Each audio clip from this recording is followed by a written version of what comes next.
And the issue of obesity has been thrust back into the public consciousness following the government-backed National Food Strategy's controversial proposal for a sugar and salt tax. Britons who struggle with their weight were condemned in the report for putting an intolerable strain on the NHS and costing the economy £74 billion a year. While 35 million people were shamed in one fell swoop, one of the few public figures showing any form of compassion was being torn apart online.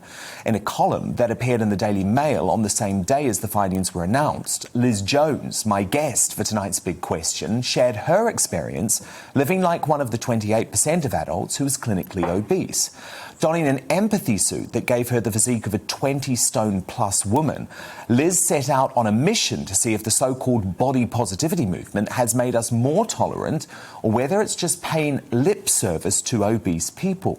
After being reduced to tears as a result of the hostility, discrimination and hardship she endured on a brief trip from Kensington to Harrods, Liz concluded, "Next time you huff when a bigger person sits next to you on a plane, remember it's more than possible they haven't chosen to be big, and despite the cries to embrace their curves, they already hate themselves enough for both of you." Predictably, Liz was attacked by hysterical trolls who branded her fatphobic, despite her advocating kindness to plus-size people, while challenging her own prejudices and obsession with food stemming from a 41-year battle with anorexia. And to talk to me all about that experience and the huge backlash that followed, I'm joined by Liz Jones. Liz, it's so lovely to have you here. And this column created one heck of a stir. But for me, reading it as someone who has battled with my weight my entire life and battled with obesity too, I actually found it incredibly compassionate because you went on a journey of actually understanding how difficult it is to be, and I hate using this word, and that shows you my emotional issues with it, but you found out how difficult it is to be fat for the first time in your life. I've written about eating disorders for many years, and I've interviewed women, I've been to focus groups at the Priory, I was a magazine editor, I was editor of Marie Claire, and I tried to put bigger stars on the cover. And I thought I was pretty clued up, really, about what women go through and sizes in shops and seeing models on the catwalk. But nothing prepared me for the open hostility that took place when I was out and about in this.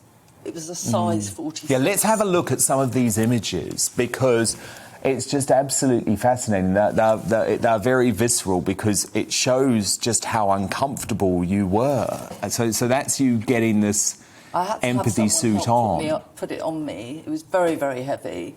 And this empathy suit is actually used by doctors and nurses when they're training to deal with patients who are very big. And they do learn from it.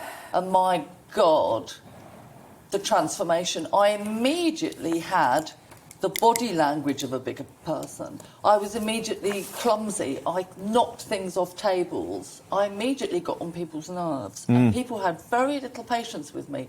And I thought, because I'm an older woman, I'm invisible, I'm profoundly deaf, and I can't hear people, and I'm wearing a hearing aid, and I lip read, which is very difficult with masks. I thought I knew what it was like to have people huffing and puffing and rolling their eyes at me. But nothing prepared me for the open hostility that bigger people face.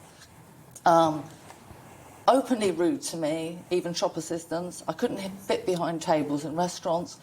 I found escalators difficult because I couldn't see my feet. Yes. It was horrendous. I was sweating. Completely. And it did change your experience, though, because you wrote in your feature that previously, rightly or wrongly, I looked down on people who overeat. No willpower, no constraints. They have never felt hunger in their lives. So that is how you felt previously. Yeah. But this experience changed that for you. Well, I think we're bombarded every day with negative headlines. News reports about obesity, always accompanied with a picture of a big arse shuffling down the street. There's never anything positive about bigger people. So I really felt I wanted to get under their skin with this report coming out. I've written a book where the heroine is bigger. I wanted to understand her. Also, I was watching Wimbledon, and there was a very, very obese line judge, and she was trolled relentlessly on Twitter. I know the footballers were trolled, and everyone stuck up for them, but no one stuck up for this line judge at Wimbledon who was just doing her job. It was terrible. It seems to be the only people in society who we are allowed to be rude about. Absolutely. Absolutely. I mean, having been morbidly obese, nothing you told me in your feature surprised me. But the reason that I loved it so much is because you got it, and you got it very quickly, and that's what's so disturbing. This just happened immediately. And for me, I wanted other thin people to read it, because I think thin people, and I know how you've battled with eating disorders, so I know you have all of your own issues with it, don't get me wrong. But I think thin people just have no idea what it's like to be obese, no idea of the daily shame that you feel and how difficult life is, because life is not designed, believe me, for a bigger human being. It's not. There's lots of things you can't fit in. There's lots of moments of shame that you experience and anxiety that you experience because of how difficult it's going to be. But I was surprised at the backlash from bigger people, because as a deaf person, if someone said to me, I don't understand what it's like you being deaf, but I'm going to go out with earphones on and see what it's like. I can't hear anyone, I can't go to cinema, I can't hear traffic, I'm always going to get run over. I'd be quite grateful that they took the time to appreciate what it is as a deaf person to go out there. And that's why I was so grateful. And this is what I don't understand. And to me, it's all part of the horrible woke culture. Yes. Because it's about appropriation, isn't it? That's how they view it. And I'm like, no, this was a fascinating and important social experiment, saying to thin people, it's damn tough, and have some sympathy for people who are bigger. Yeah. And even children were rude to me. Really? You think their parents would have said to them, don't be rude if we see a bigger person, don't stare if someone's in a wheelchair, don't shout if someone's deaf. Why are parents not telling their children how to behave around bigger people? No one opened a door for me, no one helped me to carry things. But I really was surprised by the backlash from bigger people, because they don't own the issue. We can all be obese. Like, my mum was a ballerina, but she got very, very obese because she had to have her hips replaced. There's a genetic reason for people being obese. If your parents are obese, you're going to be obese. If your parents are tall, you're going to be tall. It's exactly the same inheritability. The food industry, I wrote in the piece about why are Just Eat advertising to all these young people. Young people don't even own saucepans, they don't cook themselves. So I did bring in all the reasons people are obese. I did feel quite ashamed that I'd ever looked down on someone who was obese, because I've struggled with food. But there was still a big backlash of these body positivity people who aren't facing up to the reality is it's difficult and it's not good for you. It's unhealthy. Yeah, well, look, we've got lots of questions coming in from our viewers, so I better get to them. Vigri, via the GBNews Twitter account, asks, was it any worse than any of the teasing you got as a kid? And what sort of people abused you? So I know you've said kids, but what were the other people like? Women in burqas, taxi drivers, restaurants, waiters. You kind of got the feeling, should I really be ordering French fries because I'm getting such disapproving looks? Bus driver said to me I needed to swipe my Oyster card first, and he wasn't small. So, so it was all... Well, this is another thing. Weirdly, often larger people judge other larger people. I mean, that's something that happens a lot.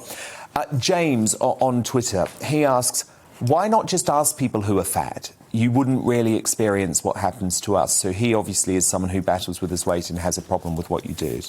I've spent a lifetime talking to people who are bigger, talking about the problems, plus-size models, actresses who are having to take diet pills, models who are told off because their hips are too fat. I was married to a very obese man. I saw the challenges. I know how difficult it is. Issues around food, they don't respond to talking therapies. It's a very reptilian part of your brain. And food disorders, whether you're eating too much, you're a compulsive eater, or you're anorexic. They are the hardest psychiatric illnesses to recover from. So I do know the challenges, and I have spoken to bigger people. But if we'd got a big woman to write on the front of the Daily Mail, "My day as a big person," I don't think it would have got the same attention. It wouldn't have had the same impact. Richard, though, via GB News, asks, would you say this is obesity appropriation and prejudice in itself? I didn't understand that. So I guess it's this idea that you, by dressing up as an obese person, you're actually expressing prejudice to obese people.